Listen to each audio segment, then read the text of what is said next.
কবিতার নাম বনলতা সেন, রচনা জীবনানন্দ দাশ।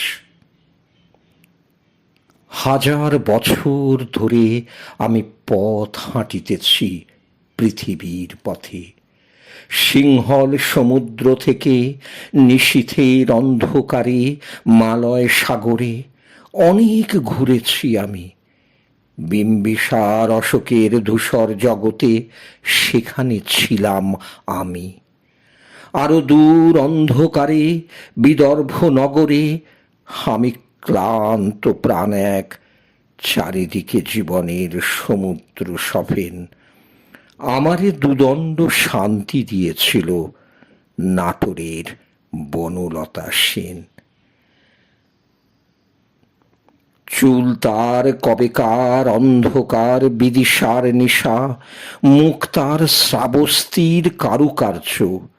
অতিদূর সমুদ্রের পর হাল ভেঙে যে নাবিক হারায়েছে দিশা, সবুজ ঘাসের দেশ যখন সে চোখে দেখে দারুচিনি দ্বীপের ভিতর, তেমনি দেখেছি তারে অন্ধকারে।